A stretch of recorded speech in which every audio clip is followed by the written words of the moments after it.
Bridget with PotomacBeads.com. Join me today in creating my Edwardian necklace. If you need any of the materials, they were listed at the beginning of the video as well as below me in the description area. You'll find a full list of materials as well as links to both PotomacBeads.com and PotomacBeads.eu. So gather up your materials and come create with me. So for our Edwardian necklace, we're going to start by making 4 of these diamond components.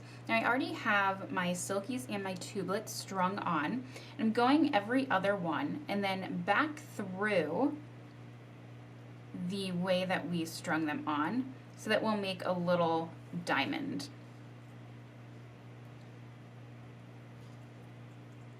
So go all the way through, around, and you'll stop once we're coming out of a silky.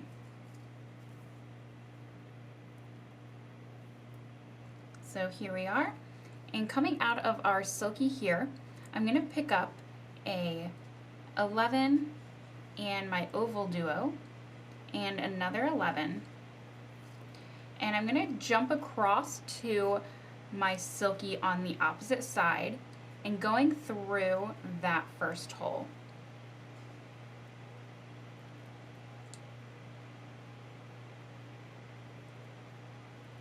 I'm just pulling that, and from there I'm going to pick up another 11 and go through that second hole in our OvalDuo and add one more 11 and going through our silky.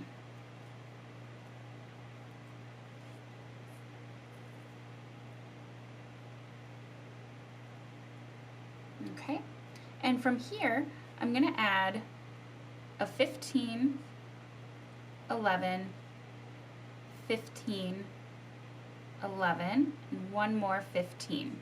So you should have 3 15s and 2 11s.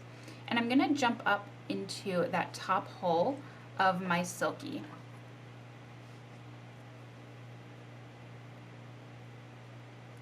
And so I'll do the same on the other side. So another 15, 11, 15, 11, 15.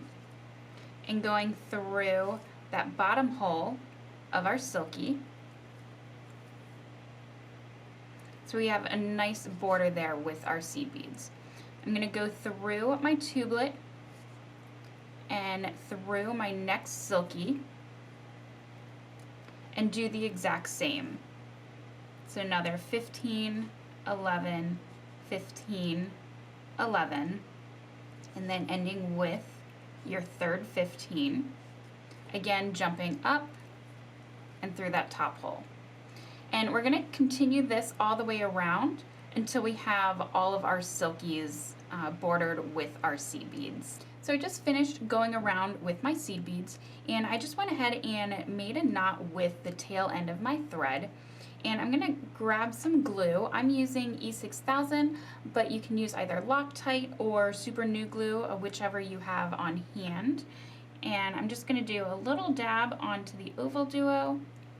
And then using my crystal fix, I'm going to go ahead, pick up my flatback crystal and place it right on there. Okay, so now I have 4 of my components.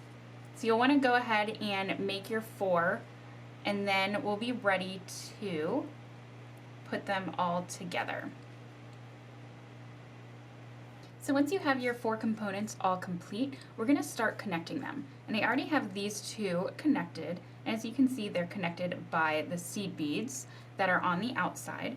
So I'm going to go through my first component here, and starting from the inside, I'm going to skip over this first 15 and go through that 11 and that next 15.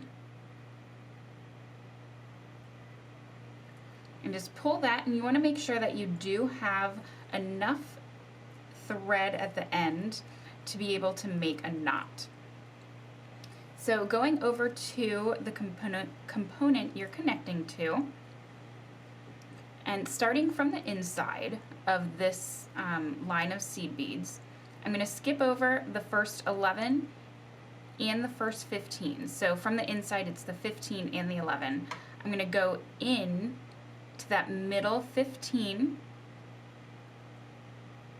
and in through that next 11, going towards the outside of the silky.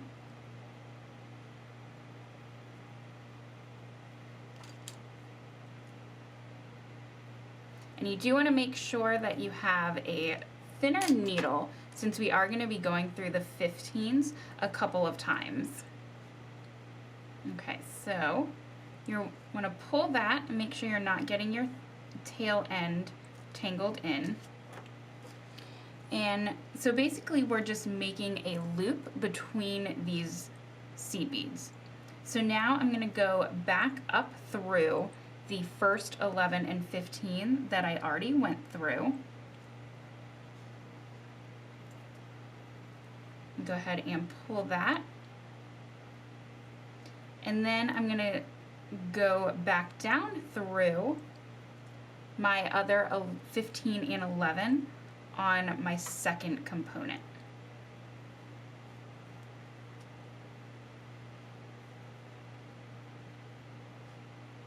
Okay.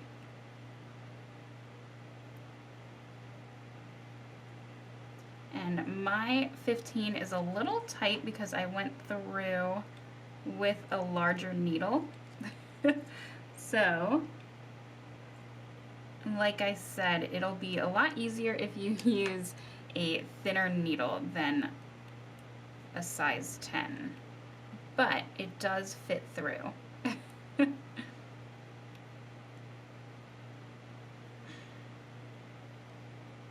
Okay. But again, you don't want to do that too much because you don't want to break your 15. So I wouldn't say, if you have to do it, if you have to struggle with getting your thread through, definitely get a smaller needle.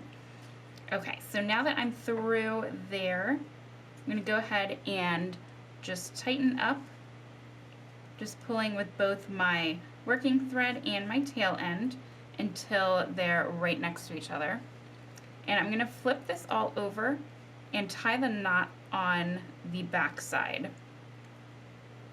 So you'll just do a regular right over left, left over right. And then you'll burn down your extra thread.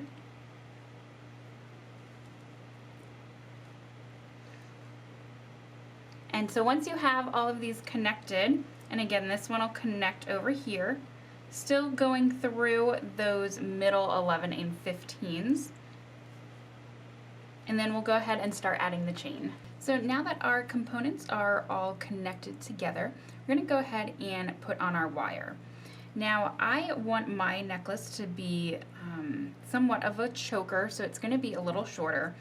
So I cut 2 pieces of 7.5 inches of chain. So that's going to come up kind of right around my collarbone. So make sure that you are measuring your chain to whichever length you want before cutting it down. So if you want it a little bit longer, you can definitely do that. Now I'm just stringing on my wire guard, and I'm going to go through that first loop of my chain and go back through my silky and my wire guard a few times, just so that we make sure that it's nice and secure. Just going through.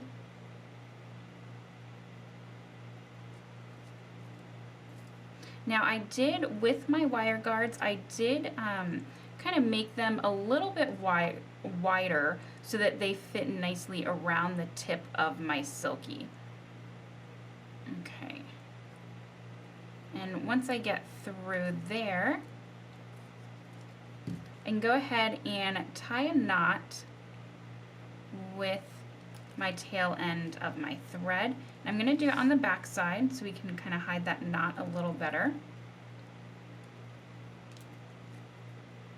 And then we'll do the same exact thing to the other side of our necklace. There we go.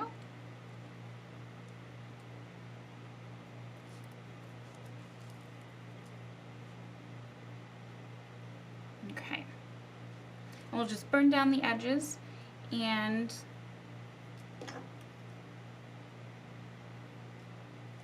we go.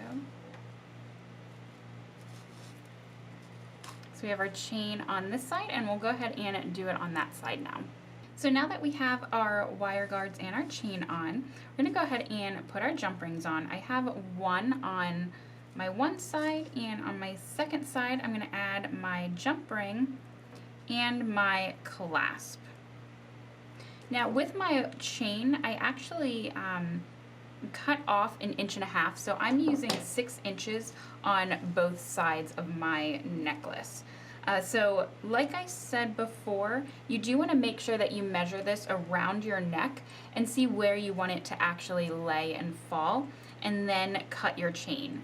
So it's better to kind of start with it a little long, and then you can go ahead and trim off a little bit like I did. But there we have it, our Edwardian necklace. Thank you for joining me, and I hope you enjoyed creating your own Edwardian necklace. Remember, the materials were listed at the beginning of the video as well as below me. You can find links to both PotomacBeads.com and .eu.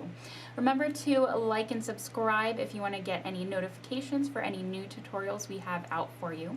And as always, we love to hear from you, so make sure to comment below. I'd love to see how this design helped inspire your own. So until next time.